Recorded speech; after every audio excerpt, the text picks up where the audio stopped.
ورحمة الله وبركاته ملكستو أجوكتان به waxaan ahay maxamed axmed xaaji cagmadhige wariye Soomaaliyeed oo muddo dheer ku jiray arrimaha warbaahinta iyo wararka tibintooda hadday tahay Soomaaliya gudaheeda xilliyadii hore iyo intii dambe qurbaha waxa ii suurto gashay Allah awoodana uu ii suurto galiyay in aan tabiyo warar badan oo ku saabsan arrimaha Soomaaliya waxa gudaha ka dhacaya iyo Soomaalida qurbaha joogta intaba markii aan arkay muddo dheer aan eegayay waxa ii soo baxay arrimo aan qumanayn inay nagu soo wajahnaan karaan laakiin Allah awood leh ayaan qabnaa maadaama aan nahay dad islaam ah oo mar walba duceysta 60kii sano ugu dambeeyay Soomaaliya xor bay ahayd laakiin 30kii sano ee ugu dambeeyay xaalku ma aanu qumanayn iyadoo 30kii sano ka horreeyay dawladihii kala jirana ay isbedeleen dad badan oo Soomaaliyeed ay tabanayeen cadaalad darro iyo amuuro kale oo la soo gudboonaaday laakiin waxba waxa ka daran laga bilaabo 1991kii ismaandhaaf xoog la ayaa soo kala dhex galay dadka Soomaaliyeed maadaama aan barwaaqadii la haystay la oran alxamdulillah ilaahayna aan loo mahadnaqin taasi waxay keentay in alla ka fogaansho badan uu ka dhaco dalka Soomaaliya marka la fiiriyo waxyaabaha ka dhacayay 30kii sano u dambeeyay taasoo u muuqata inay tahay mid aan qumanayn adduun iyo aakhiraba hobiyayaal iyo hubka noocyadiisa kala duwan ayaa la isku garaacay dadka wax garaacaya waa Soomaali kuwa la garaacayana waa Soomaali sun ayaa lagu shubay bariga iyo badda Soomaaliya dadka ku shubay waa Soomaali kuwa loogu shubana waa Soomaali cunto dhacday ayaa daafaha caalamka laga soo gaday si bareera dalkana lagu iibiyay kuwa iibinaya keenay waa Soomaali kuwa laga iibinayana waa Soomaali daawo dhacday ayaa dayuurada loo raacay rag iyo dumar la soo iibiyay kadibna dalkii la keenay oo lagu baahiyo gobolada degmooyinka iyo tuulooyinka dadka keenay waa Soomaali kuwa laga gadayay daawada dhacdana waa Soomaali haddana dadkii wali waa nool yihiin oo in badan aan dhiman Allah awood leh ayaa wax dila waxna nooleeya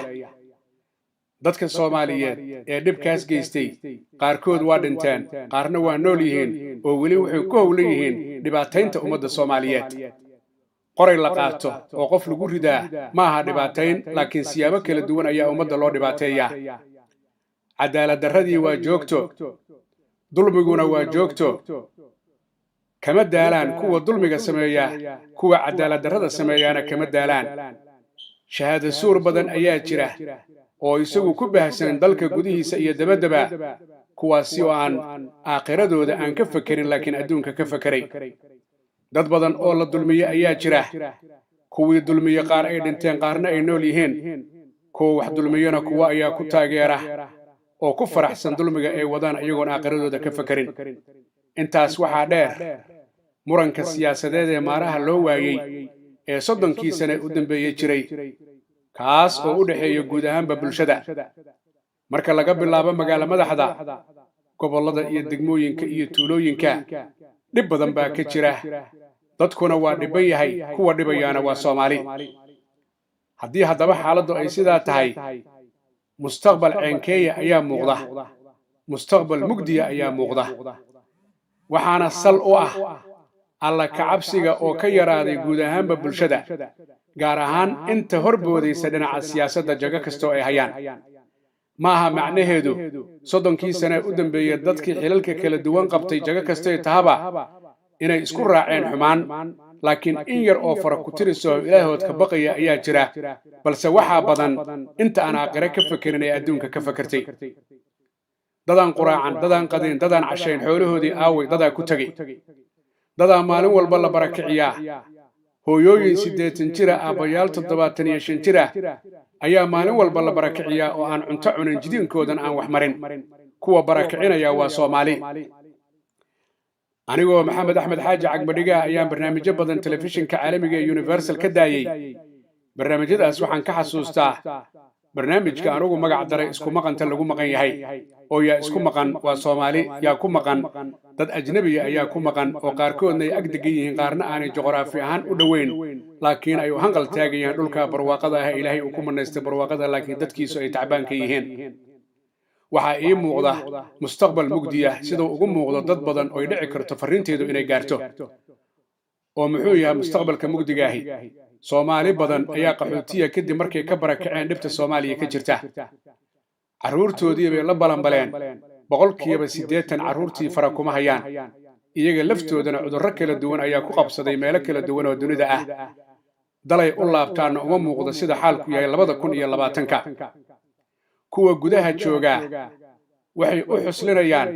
anaa raba iyo anaa iri iyo looma dhamma iyo waana la ka tegay iyo waana la dulmay iyo wixii la mid ah. taasuna ma qumana. Maantay qof kasta oo Soomaaliya jooga waxa uu u xuslinayaa sidoo dalka uga tagi lahaa oo meel ka mid ah dunida uu qaxooti ugu noqon lahaa lacag fara badanana lagu bixiyaa tahriibida. Haddii ay dhacdo waqti aan dhaweyn inay arrimo badani jireen, soo ma dhici karto waqti aan naga fogeyn in dukumentiga wadamada shisheeye si bilaash lagu helo, taasoo keeni karta dadka oo dhan oo Soomaaliyeed inay dalka ka tagaan. Hadday taasi dhacdo, waxa soo socda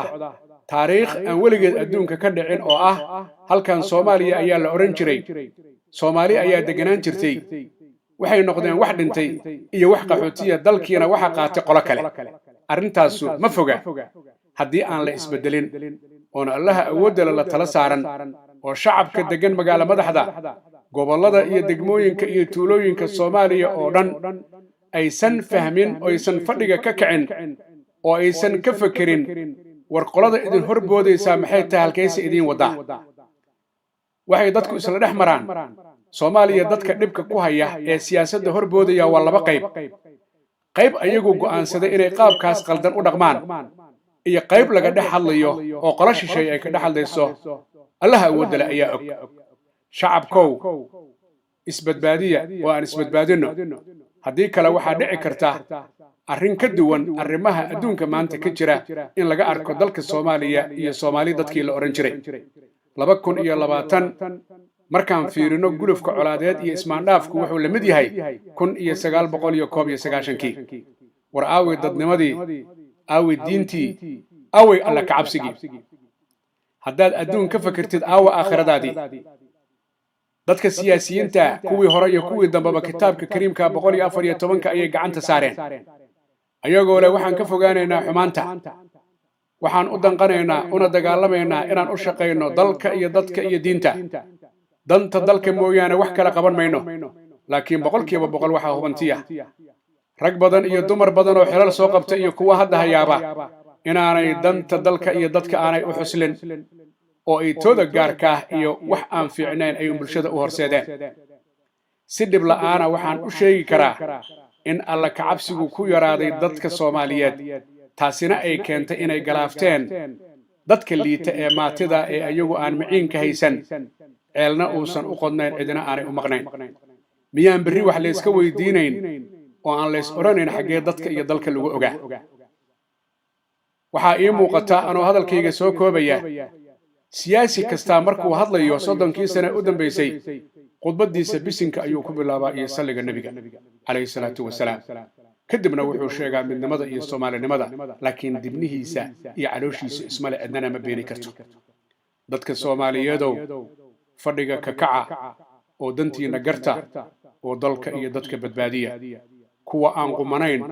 ee inta aan sheegay ummadda oo dhiba kula dhex jirow, inta dhimata waaba dhimatee, intiina nooli toobad keeno Ilaahay barya oo dhibka ka daaya dalka iyo dadka. waa Maxamed Axmed Xaaji Cagmadhige oo fariintan muhiimka idiin soo gudbinaya. waxaan Allaha awoodda leh ka baryaynaa inuu naga badbaadiyo balaayada adduunka socota oo Soomaaliya ay bulaasho, oy barwaaqowdo, oy barakowdo. والسلام عليكم ورحمة الله تعالى وبركاته.